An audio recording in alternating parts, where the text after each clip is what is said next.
Wonder why your AP automation project is faltering? Today we'll address 5 common areas and what you can do to fix them, or better yet, avoid them before you get started. Don't forget to stick around until the end where we share some tactics that will make your vendors want to use your automation process. Okay, want might be overstating it a little bit, but you get where I'm going.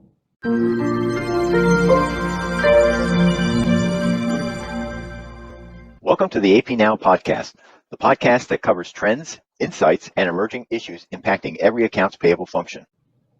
Hi guys, welcome. I'm Mary Schaefer, founder of AP Now, the place where you go for all the latest business intelligence you need if you work in, manage, or have responsibility for the accounts payable function.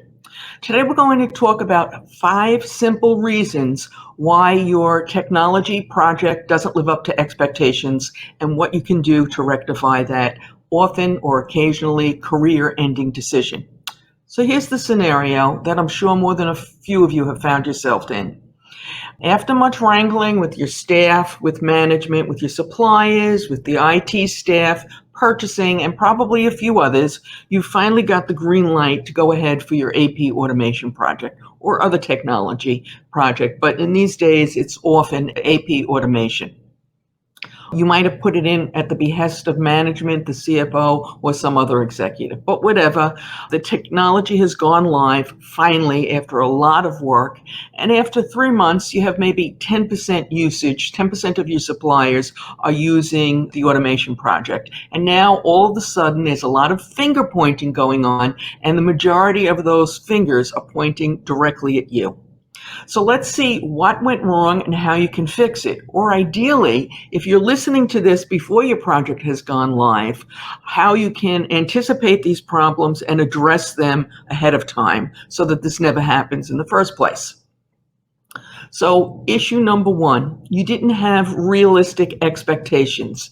Now remember, Rome wasn't built in a day, and so it's not realistic to expect you're going to have a brand new automation project and everything's going to go smoothly. I kind of liken this to some of the cooking projects that I've looked at. I don't know if you've ever watched any of these videos on YouTube, or maybe a cooking show, but I tend to watch the videos on YouTube, and you see the chef and he's putting whatever he's got in the frying pan, and then he just, takes that frying pan, kind of does a flip with one hand and everything flies over and then, very nicely lands back in the pot. Well, me, when I'm doing that, first of all, I need 2 hands and I'm kind of hefting the frying pan off the burner and, trying to get it to lift, and nothing's happening because already my food is sticking to the bottom of the pot. So when you start with a new automation project, remember, everybody's not an expert at it. There's going to be some rough spots, so don't expect to hit a home run first time out. That's number 1. And along the same lines, you want to make sure you go into this with realistic expectations, both for you and your management team. If you're starting an invoice automation project, for example, don't expect you're going to send one email out, all your suppliers are going to line up, and at the end of this first month, you're going to have 90%, okay? Probably not going to happen. So how can you set realistic expectations? What should you expect? Well, talk to the provider. Ask them what you should expect, okay? And remind them that you're going to hold them to this. So if they tell you you can get 90% in the first month, which is highly unlikely, but if they tell you that, remind them that on day 28, you're going to be knocking on the door if you're anything short of that.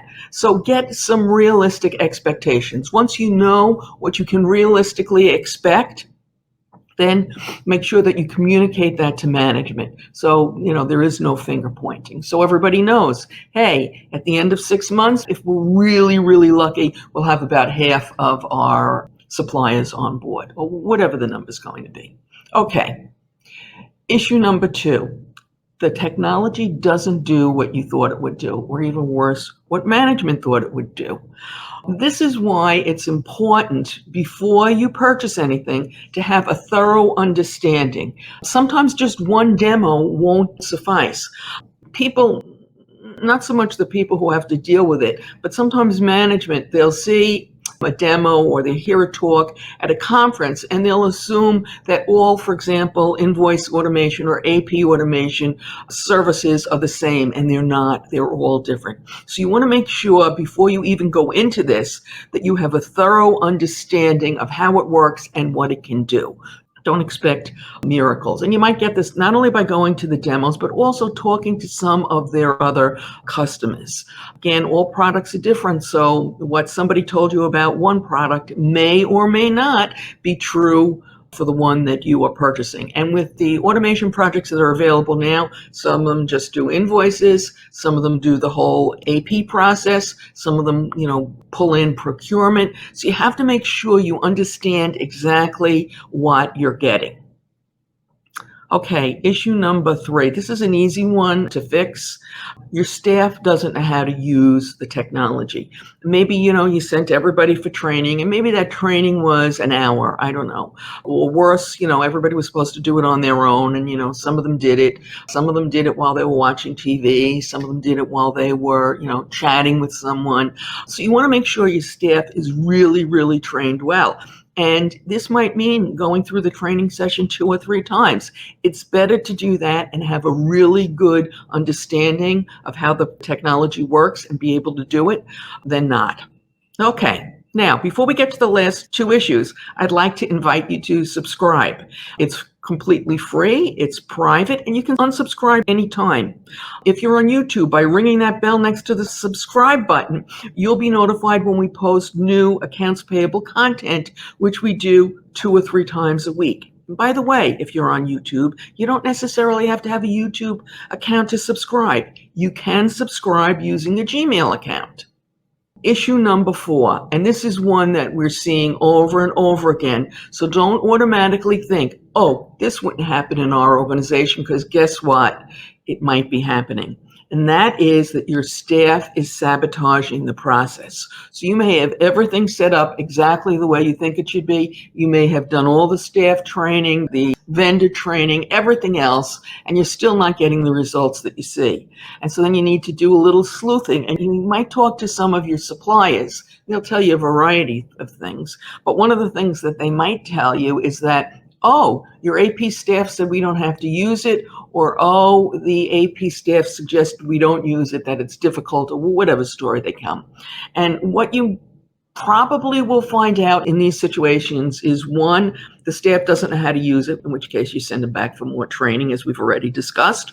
Or number 2, they are afraid of losing their jobs, okay? And this is often a fear that many have, but they don't speak about it. They won't tell you, but it's definitely out there.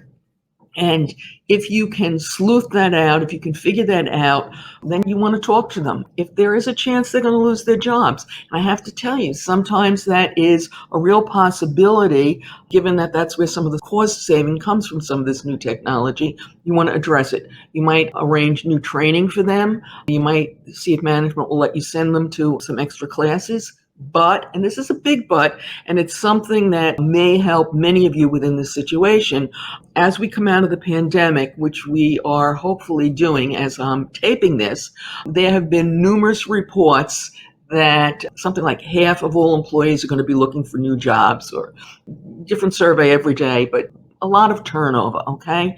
So be very careful if you have a knowledgeable accounts payable person about letting them go, because you may find out that someone on your staff who you didn't expect gets a better offer, and, let's be realistic. They're going to take it because we all want more money, and if it's a better situation. We're also going into a situation where there's a mismatch sometimes between companies who want their employees to work at home and employees who want to work at home or go into the office, or vice versa. So there's going to be some shuffling going on about that.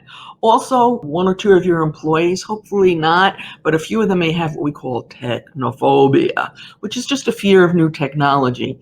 And, if you sit with them and if you have them go through the training, they'll all get better at it. But a lot of times it's that fear of losing a job. So don't downplay that, especially with what we are possibly facing. Okay, reason number 5 that your AP automation projects aren't working as well as they should. Your suppliers are refusing to use it. Okay, so if this is the case, You want to find out why. What don't they like? Now, you don't have the same hold over your suppliers as you do over your employees when it comes to making them go to training and making them sit through it. So you kind of have to encourage them. But this is one of those areas where if you address this issue up front, you'll have a lot better success with your projects. Let me explain what I mean. When you first select your model, you want to make sure you select one that is going to be easy for your suppliers to use. Don't expect them to sit for 3 hours worth of training because they're just not going to do it. You're one portal of maybe 50 or 100 that they have to deal with. So you want to choose one that is user-friendly as possible for your suppliers. And you don't want it to have features that are going to cause your suppliers to be really up in arms. What do I mean by that? There are 2 features that are starting to raise hackles and are becoming identified, and hopefully at least one of them is going away. The first one is don't expect your suppliers to pay to use the portal. I know there are a few out there, and people will say things like, oh, we're only charging $5 an invoice. What are they complaining about? What are they complaining about? They sold you a product. You asked for the product. They sold it to you. They delivered it. And now you're telling them they have to pay in order to bill you? Okay, come on. That's not really fair. So if you possibly can, do not have that feature. The second feature that suppliers really object to are those portals that require the supplier to deliver, if you will, the invoices. You're making them go through some special process, if you will, outside their normal production process to deliver you your invoices. And remember, you're just one of maybe 50, 100, 1,000, 10,000 customers that they have. So you don't want to be requiring too much special attention, because if you do, they're just not going to use it. So you want to address these issues when you're making the selection process. Obviously, if you've already got the process in place, there's nothing that you can do about it at this point in time. You can address it if you change suppliers. So one of the features that I think is going to make invoice automation models real popular are the ones that can read an invoice directly from email. So your vendor already has a process in place where they're emailing invoices. And as we're all painfully aware, many vendors are doing this. And in fact, I believe that within the next few years, this is going to become almost 100%. We're already at, according to AP Now surveys, over 2/3 of invoices are delivered by email. So this number is just going to increase. So try, and if you're buying a portal, get one that will be able to read the invoices directly from email. So this is less aggravation for your vendors, and you'll get higher usage faster. The other issue related to this has to do with self-service vendor portals where the vendors set themselves up. And that, I don't have an easy solution for you. This might be one of those tasks that is evolving in that it's going to be an AR task, setting up their vendors at their customers. We'll have to see how that evolves, but don't have them deliver invoices. So if at all possible, a solution that reads invoices directly from email.